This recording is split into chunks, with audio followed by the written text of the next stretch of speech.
we come to the subject of psychosynthesis. Already we have paved the way towards an understanding of it. I wonder whether you realize that the nature of this course here this weekend is providing you with the finest possible equipment to serve mankind. You will not get a training like this anywhere. Nobody can speak better than I can for North America. I have been into and spoken in 50 to 60 different centers in North America, including all major cities. And I can assure you there is no training available like this anywhere. But it leads towards the subject of psychosynthesis. It means psychosynthesis that we must, as it were, not destroy harshly the old personality, but gently to break it down and reassemble it at a higher level of awareness. Already today I can see from the looks on some of your faces that that breaking down has begun, that the old concepts of God and religion are being shaken to the roots, that some of your faith in established education is shaken, established medicine is shaken, and this is healthy. Remember that in the long process of psychosynthesis that you must expect certain things to occur. They act as sort of signposts on the way to unfoldment. One of these is that everything that is good and everything that is difficult within you is thrown to the surface. It is a law that was remarked upon by Madame Blavatsky many times. You should think more gently about those brothers of yours on the path who fall by the wayside. Those who are confronted with just this law, that when you tread the path, everything that is good and everything that is difficult in you is thrown to the surface. Maybe it is related to the sexual center, the sacral chakra. Maybe it is related to the emotional center, the solar plexus. The attachments that you have long held seem to be harsher and more fixed than ever and difficult to break. You will find that the very attachments that you have held for years and years seem, as it were, to become chains. But this is a healthy sign because they're now confronting you. I have had, not disciples, for I don't invite disciples, or followers, but I have had those who have been loyal to me, to my work, to my teachings for many years, and have remarked how true this is. Established men and women, married, with families, who are suddenly confronted as they tread the path with the coming up into their consciousness of all their inhibitions, of all their laxities, of all their goodness in this treading of the path. And when they do come up, you must be joyous about it and realize that, thank God, your time has arrived. Thank God your time is now. The path is a difficult one, and we now must trace the whole process of the way in which the monad extracts itself from its animal origins. Remember those words, extracting itself from its animal origins, and must, as it were, draw the animal-like nature into the shape of a personality, and then not leave it to rest there, but to draw that personality into synthesis with the soul. We have now, through patience and understanding, reached a stage in which comprehension of this incredible extraction of essence becomes understandable. We have understood how groups of souls may become anchored in a particular species of animals, and grouped together they manifest in these animals of a particular species, but are held in a sort of loose membrane known as a causal sheath. And we might take such a group of animals as an example. Perhaps it is a wolf pack. And here the monads are gaining more and more knowledge and understanding of mentality, the mentality, lower manus, of animals. We are confronted then with such a group in a wolf pack. There will emerge from time to time in this wolf pack a leader. This leader may, through individuality of its own, be stimulated by divine forces to become more human-like. His courage may be outstanding. He may even develop within him the elements of self-sacrifice for the good of the pack, being the leader. This self-sacrifice may lead on to other qualities. And so the possibility arises in highly evolved animals for an abstraction of a rare individual here and there. And we may then consider what occurs when an animal becomes individualized, when, as the result, especially of domestication, a single animal becomes human-like.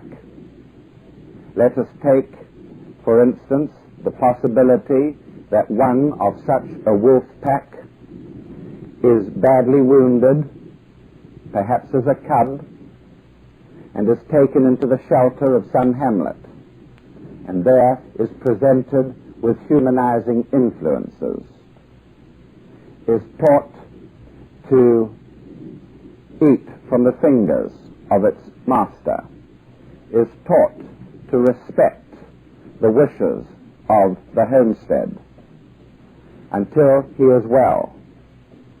And during this process, he is humanized to some extent. The analogy holds good for us. We ourselves are taken into the homesteads of the masters. We call them ashrams. We don't necessarily recognize this fact always. But the moment that we aspire towards the fifth kingdom, we are entering an ashram. And the more that we do to serve mankind, to study the classics, and to meditate, draws us closer and closer to the center of an ashram. And an ashram, after all, is only the chakra, is only one of many chakras in the body of the great inner government of the world, known as the planetary hierarchy. And there are various ashrams according to the rays. There is a first ray ashram, which is led by the Lord Moya, Lord of the first ray. The picture of him is in the jewel in the lotus. You who have first ray souls have worked with the Master Moya in previous lives, or if you possess a first ray personality and some strength, it would give you a link with him. And so there are ashrams of the different rays, and these ashrams constantly feed their energies, their saintly energies, to those who tread the path, who are beginning to move towards the center. Not yet probationary disciples, but soon will become. And then there are the probationary disciples, and then the accepted disciples, and then the initiates, and then those close to the Master himself. And all of us are slowly being drawn inwards towards the center of an ashram, whether we recognize what ashram it is or not. And this is part of the process. We are beginning to sit before the half fire of the Master's ashram. we are stealing crumbs from his table. Similarly, the wolf cub in his own situation sits at the hearth fire of a human dwelling, and there learns, receives some of the humanizing influences. And then he is released. He is well again, and he is released, and he goes back to his pack. But now he is different. He is marked for life. He may not be able to adapt himself to the wild again. He may retain within him some of the influence of humanization. Similarly with us, once we get close enough to the Master's hearth, we can never go back to the old world of competition. We are marked for life. It is said with truth that the Masters respect human freedom and individuality, and that is true. Woe betide me if I ever try and impress.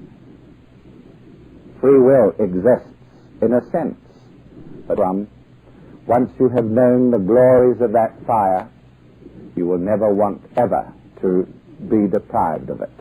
And in that respect, you are dependent as an initiate upon that fire. For you, no other world is attractive to take you from that path that leads to the heart of an ashram. The heart of an ashram where you yourself will one day stand as the Master. And so this wolf pack has within it, as it were, an alien, an individual that cannot think entirely of himself. And maybe that this animal, by virtue of his humanization and other qualities, stands out and is different, and is able to think of others except rather than himself, to think in the very slightest measure, abstractly, as it were. The result of this is that the mentality of the particular individual in the pack, this particular individual, makes him stand out from others. And by virtue of this, he sets up a force of attraction with the plane of abstract thought. The plane of abstract thought which is depicted in your books, The Jewel and the Lotus.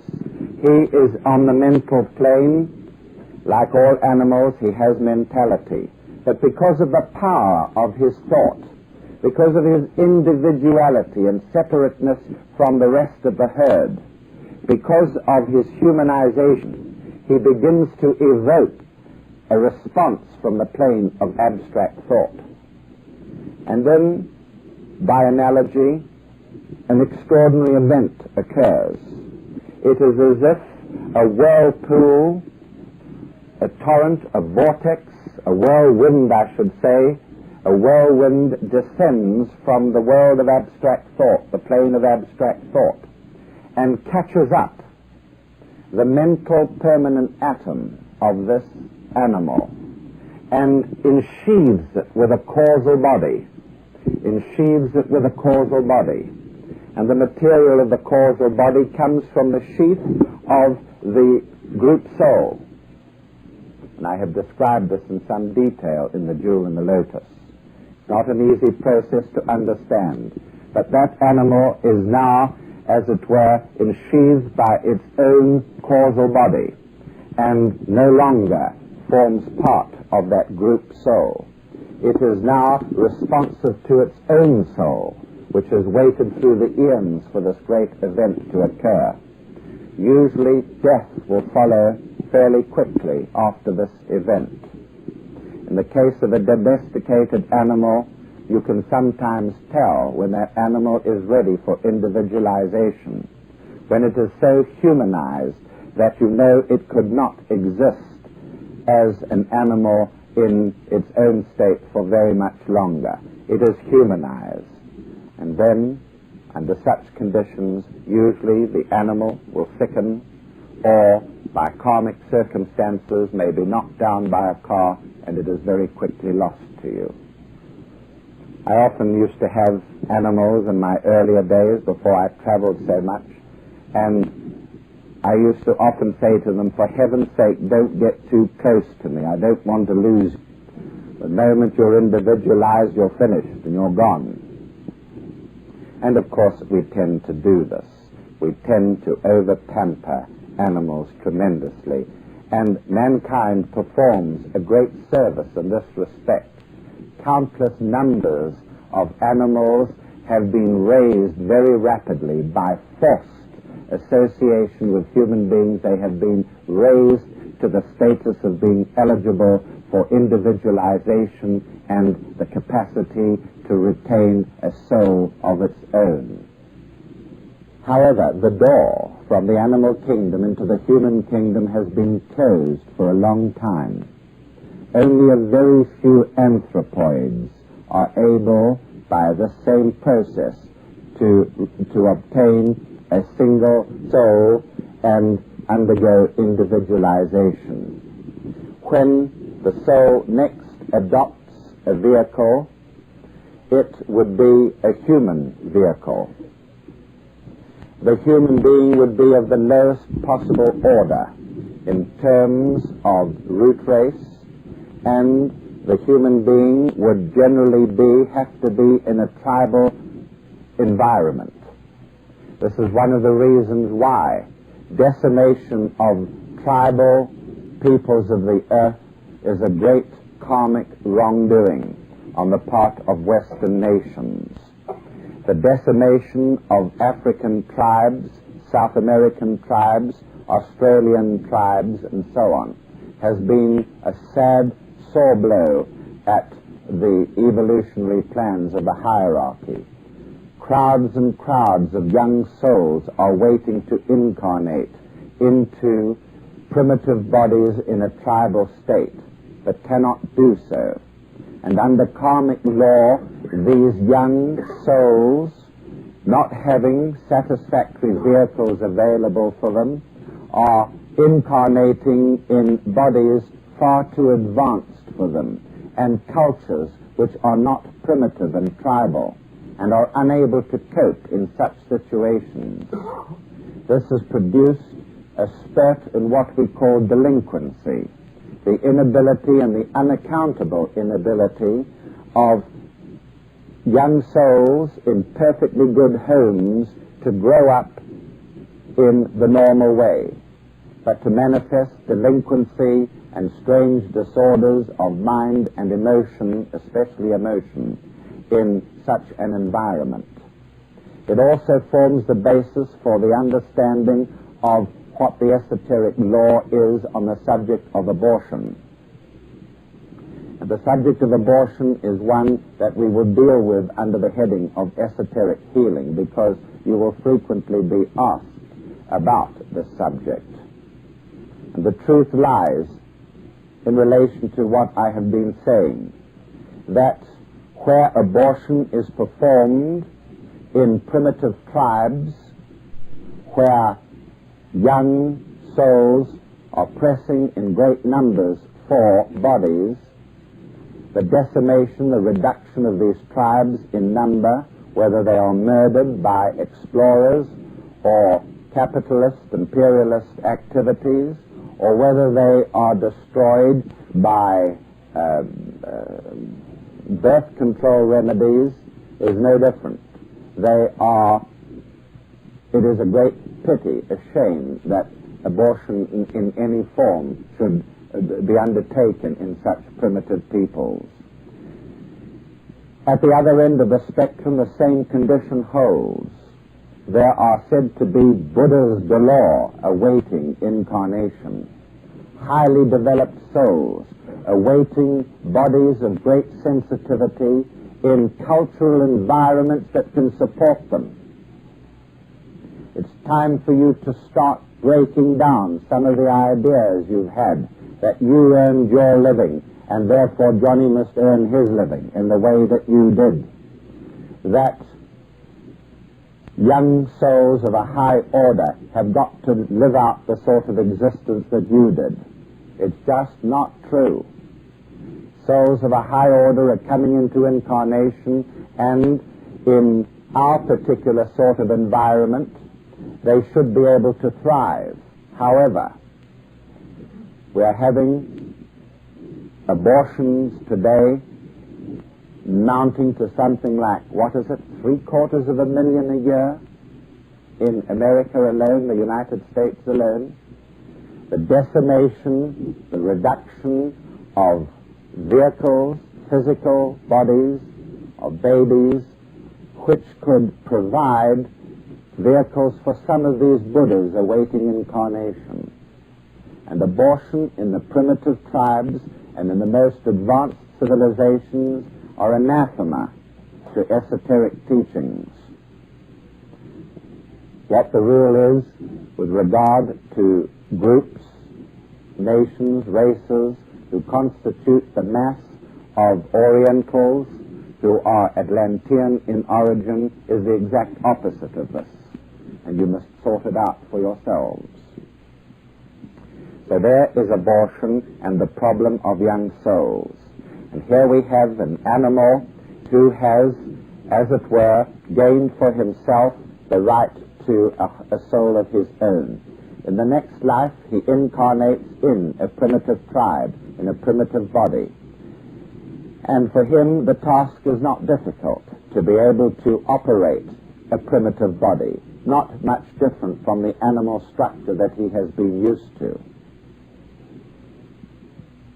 And so, the primitive animal has become, the animal has become a primitive man, a savage type of man. And he must now learn to open certain centers.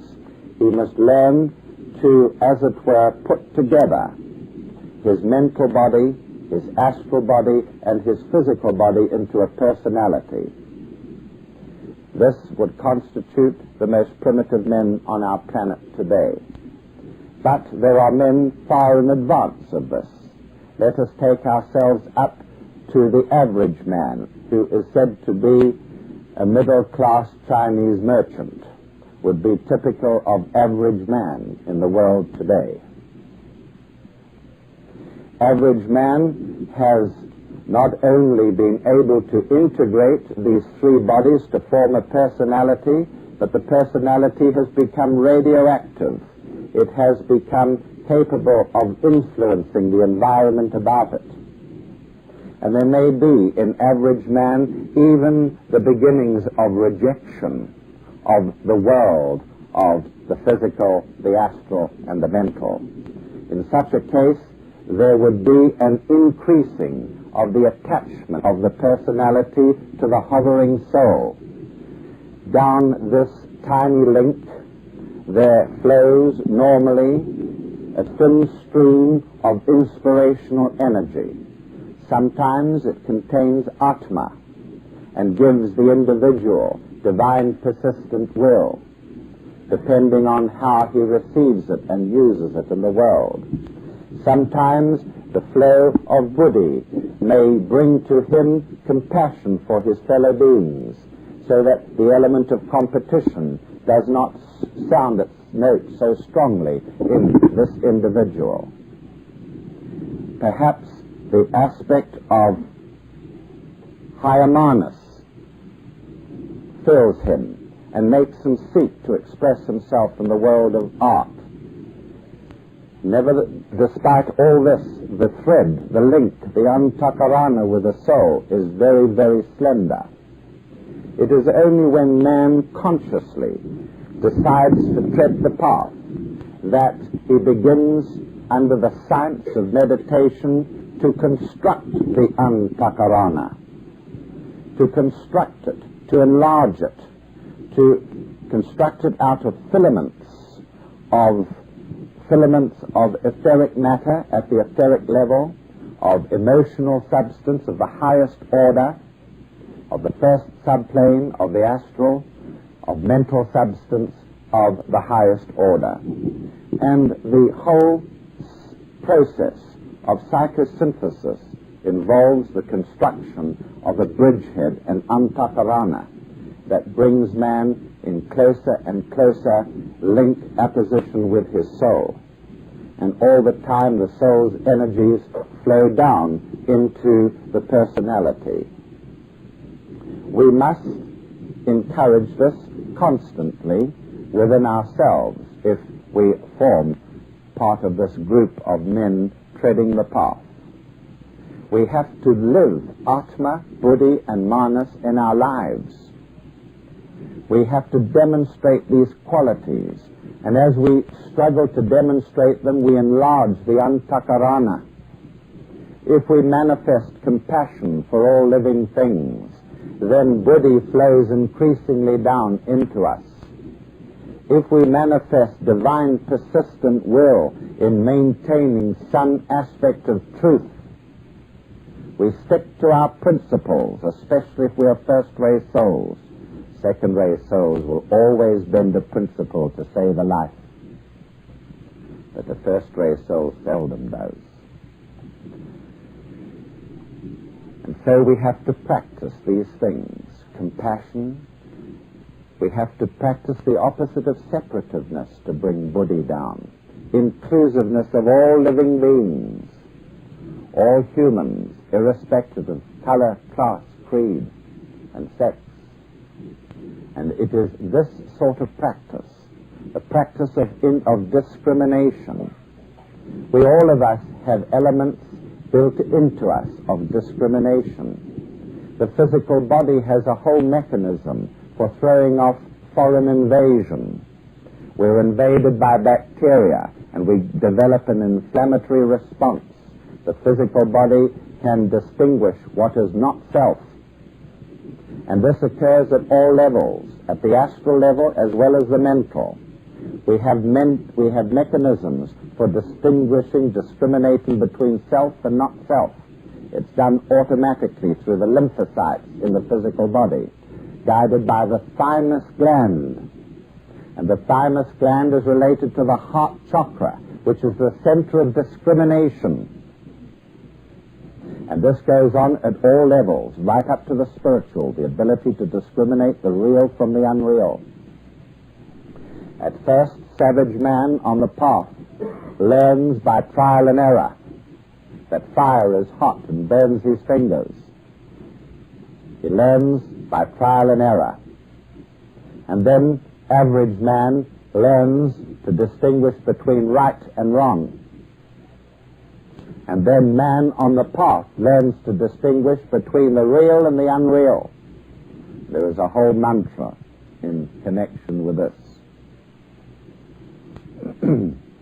From the unreal, lead me to the real. From darkness, lead me to light. From death, lead me to immortality. Famous mantra. And so we have to practice the qualities of Atma, Buddhi and Manas. And if you ask my advice what to do, I will give it to you. If you want to bring Atma down through the antahkarana into your lives, choose a lost cause. Know that the cause is good and right for the planet and support it, irrespective of results. I went through all this last night. Choose a lost cause, a cause that demands Atma, persistent will on your part to fight it through, even if you die in the effort. Fight for a lost cause. A very good way of doing it. Abstract thought requires you to isolate yourself for long periods of time and to remove pollution of the mental body. I talked about that last night. Mental hygiene. To be quite sure that the sort of thinking that you are doing has no relation to your personality demands, that it has no emotional attachment or involvement. The ability to think like this. A guru can create an atmosphere in his surroundings which raises the consciousness of everybody there. But very frequently, this is a dependency that he is encouraging. We have to raise our own consciousnesses. This energy flows out from us. This is what is known as transmutation. Divine alchemy. Man is changed. Man is mainly water, 70% water at the physical level. And we all know that fire changes the states of water. Fire will change ice into liquid, solid into liquid. Fire will change, and you know what we're talking about when we talk about fire, 3 kinds of fire. Fire will change liquid, water, into vapor. Fire will change vapor into steam. Man is 70% water. And in astrology we talk about this divine alchemy, how the spiritual forces of evolution, call them solar fire if you like, applied to a savage man, changes him from solid to liquid, changes him from solid, pragmatic, savage, animal-like man into an emotional man, changes him from a Lemurian into an Atlantean through the course of millions of years on this planet. And then the same fire of alchemy, the same solar fire, changes emotional man into a mental man. And this is the stage for the masses of humanity today, who are still emotionally polarized. Let you not be one of them. If you're one of these dreadful people who emotionalize everything and cannot argue or rationalize without being emotional about it, you are no subject for the investigation of a master or his attention. Emotionalism is anathema to the masters. I do not permit it in my ashram for one moment. That doesn't mean to say we live a harsh and cool life. Things like birthdays and Christmas Day and all that damned nonsense are ruled out. There are opportunities for emotional license. The license is not permitted. Instead, what is inculcated is balance. Emotions that are disciplined. That doesn't mean to say you mustn't have emotions. On the contrary, Churchill had very strong and deep emotions, and he was beloved by the masters. The emotions should be, as it were, disciplined. You can feel strongly for a theatre play. You can feel strongly for a real work of art. It is that the work should not be erotic, in the sense that it arouses undisciplined emotions in you. That is a difference, a great difference in it. You must put everything onto the mental plane to deal with it. And you must encourage those about you to recognize this. And you must encourage them to recognize that if they will not cooperate with you in this respect, you cannot expect them, they cannot expect you to cooperate with them. It's a sad and harsh story for some people. It may mean the loss of a family. Where this does not impinge upon Dharma, where the obligations must still be maintained, it is permissible. I love my family dearly, but they are not concerned with my work, and I have let them go. My sisters and brothers, and their children, and their children's children, and so on. They're there, and I'm here. If they want me, I would help.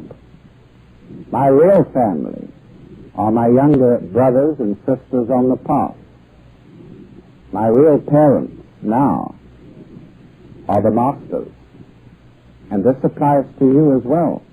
And it's one of the things that you must uproot. It's one of the bonds that have to be torn aside with the collective unconscious. That does not mean to say you have to walk out of situations like that. The first question that arises is a relationship with perhaps a husband or a wife who does not care for this work. Obligations need to be met.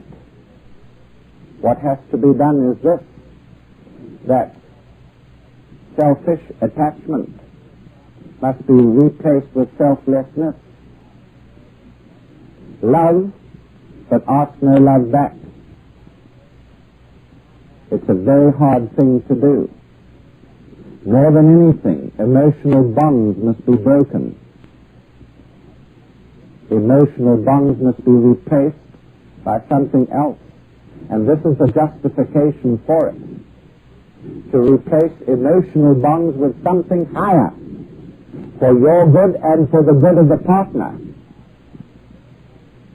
That does not mean to say that you have to be callous and indifferent to the needs of the partner.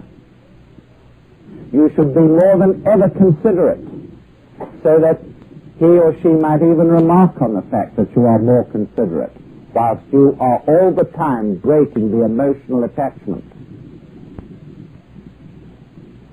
Selfless love, taking the emotional energies of the solar plexus and transmuting them to the heart center.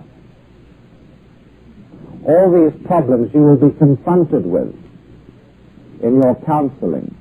As you well know, the problem of celibacy, the problem that faces men and women associated for many years when the one decides that he or she wants a higher way of life. The question of conjugal rights and so on. It must be done with delicacy. Certainly it must be done with compassion. But what better opportunity to bring through the divine compassion of Buddhi than that situation? And whilst you show more consideration and tender care, you are breaking the emotional hold. And when the Dharma is worked off, when the obligations to the children have been met, when the children can stand on their own feet in the world and your obligations are finished, then the emotional link has been broken anyway. Then the independence can be asserted. Yes, and all this forms part of bringing down the higher nature. There is one part of the human body which is of great concern to such individuals, and that is the human eyes. The whole face is divine. The human face has divine physiognomy. What do we mean by that? We mean that the stream of evolution on the earth, though it has constantly been under the influence of the monads, from the very moment that they seeded the first protozoa in watery slime, though this is true, an animal evolution has evolved on the earth. And as we have seen, it reaches a stage where in domesticated animals and highly mental creatures like anthropoids, there is an abstraction of essence. But 18 million years ago, another phenomenon occurred. And this was the entry into the stream of evolution of beings from the moon. And then these individuals, slowly materializing from their mental forms into astral forms, and from their astral forms into etheric forms, began to concretize. By sucking the blood of animals, they became grosser. Very important point there. You eat your meat if you wish, but be sure that you practice sufficient discipline to overcome the grossening effect of meat eating, especially eating pigmented meat. You must eat meat, try and eat fish and fowl, rather than pigmented meat. There is nothing against eating meat, so long as you recognize the grossening effects of it and offset it with mental and emotional disciplines. Another effect of eating meat that has strong pigment in it is not only the densification of the bones and the grossening of the physical structure, but the effect of eating meat is to make you en rapport with the animal kingdom. You have all heard of the science of radionics, where a blood spot may be sent by you to a laboratory in England, and how that blood spot can be treated so that you, 6,000 miles away, will respond to the treatment given to the blood spot. When you eat red meat, you swallow the blood of animals, and animals have group souls, and they act via the blood that you have swallowed. They act upon that at a distance,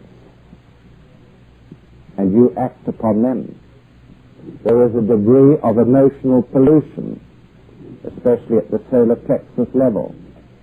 So these things one should be aware of and be able to offset them. For the record, I underwent a period of 7 years of vegetarianism, beginning with my isolation in Philippines. I found it extremely helpful for that desperate period in which emotional attachments have to be broken. The attachments which lie between the solar plexus chakra and those fields of interest which you have. Attachments to people, attachments to the drives that the emotional body wants to express. And vegetarian diet can help to break those attachments. Once broken, the need for the vegetarian diet is not quite so important. You must gauge yourselves existentially as to what. You know what existential means? What you are is you, and only you. And that you changes from second to second and according to conditions about you. And you are the best judge of you. So you have to decide these issues. Getting back to the early emergence of beings from the moon chain, beings who had fallen by the wayside in other planetary systems, had failed in other planetary systems, beings like Plato and Gautama Buddha who had come in to this one voluntarily at a lower level. These beings began to have to integrate a physical body.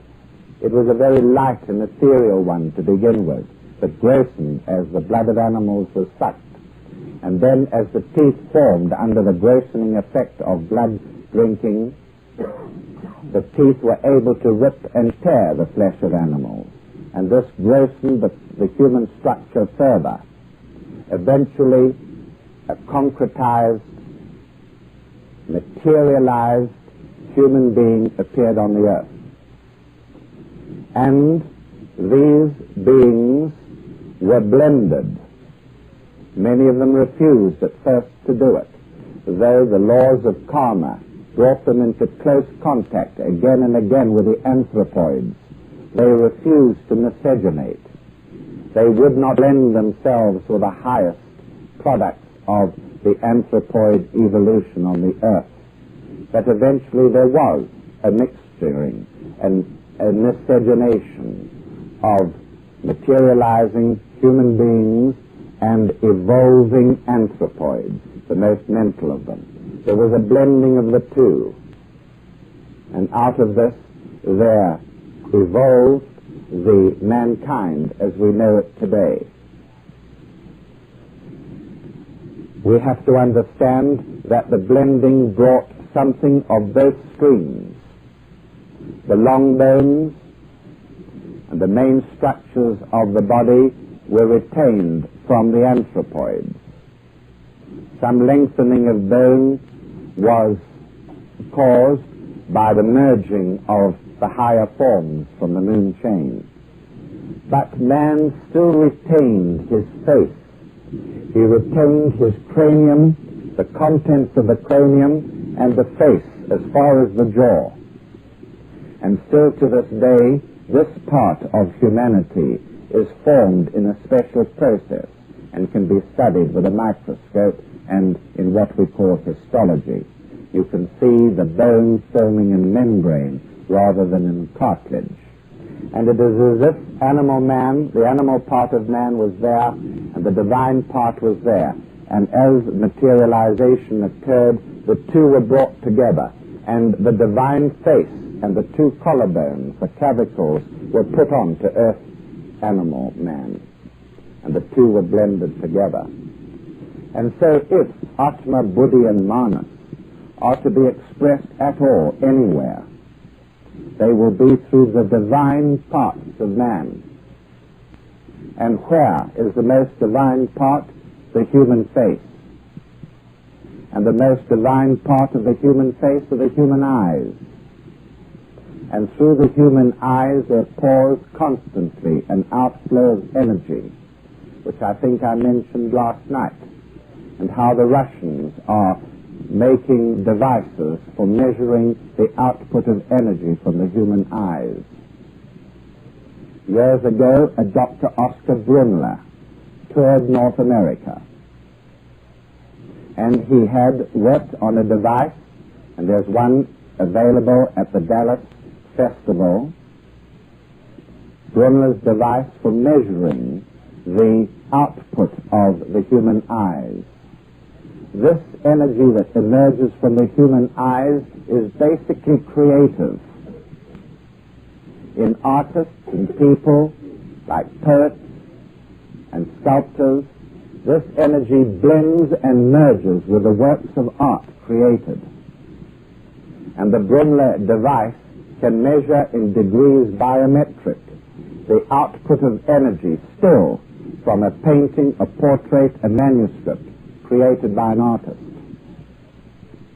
And in degrees biometric, many famous historical characters have had their works analyzed.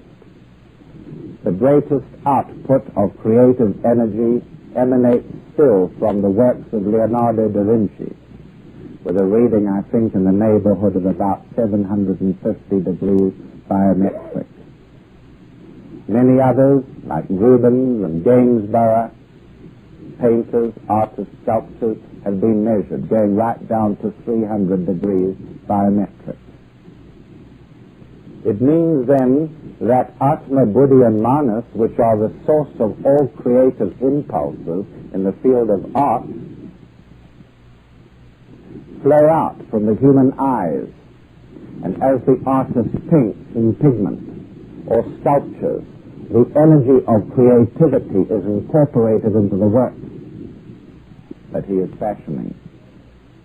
But this is the basis of esoteric healing, where the eyes are used in directing the energies of ajna. And in my book, Esoteric Healing, you will find a method there described for pouring energy out of the eyes through the palms of the hands where two chakras exist, and a device for, as it were, sending this energy into the nearest chakra to the disorder in the patient. So the human eyes pour this energy out. The right eye is related to one of the energies, the left eye to the other, and to the eye between both, the third energy. And if you remember from my earlier talks, I referred to the puzzling drawing that Madame Blavatsky drew of the human face, the divine physiognomy, where we had Venus as the right eye and Mercury as the left eye, and we could take Uranus as the planet for the eye between. The left nostril is the moon, the right nostril is the sun, half and top, hatha yoga, hatha breathing, hatha yoga, right and left nostril. And we can, of course, put the planet Saturn in to rule the mouth, especially the tongue region, going right down as far as the stomach. So this is the divine physiognomy. And it tells us much, because Venus is always the symbol of higher manas. And Mercury, according to the correspondences on the blackboard, the ray correspondences, is related to the fourth chakra. And the fourth chakra is related to Buddhi, the fourth plane of Buddhi. And Buddhi flows out from the left eye. And the two qualities are subtly different. It's interesting that science has discovered that the two cerebral hemispheres, the centers of consciousness in the brain, have completely different mechanisms for working. The one side of the brain is concerned with the hard, matter-of-fact, what we would call active intelligence of daily living, and the other half of the brain is concerned with abstractions with brooding and pondering and non-tangible activities or expressions, as it were, thus bringing some credence to this teaching of Madame Blavatsky. When she put that drawing in the Secret Doctrine, nobody had the faintest idea what it meant. Now we do know what it means. And so the divine physiognomy retained during that merging of animal part of man with the divine part of man still to this day pours energy out. Now when we understand this, we can see the importance of study. We can see that there is constantly energy flowing out from this region. We understand that when we can shut the eyes down, and we can shut all the senses, that this energy may be diverted to the construction of the antahkarana, instead of it flowing out and being dissipated in the world.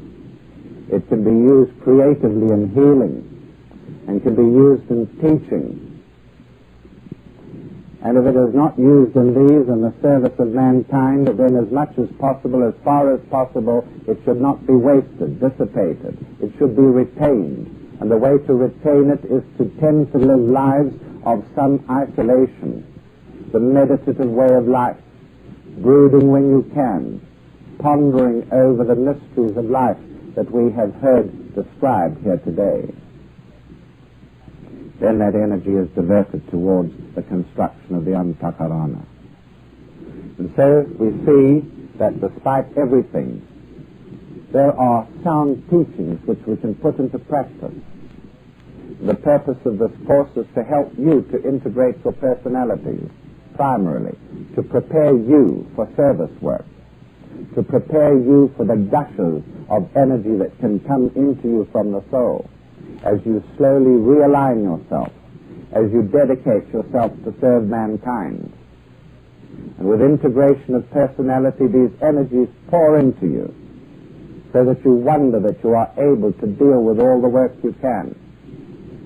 Ask people from my ashram, whom I always give work to, not those who haven't got much work to do, but those who've got the most to do. Because somehow or the other, people who do the most have the ability to do more. So true, yes, it's true. And their capacity to deal with more work depends upon their ability to feed energy into themselves.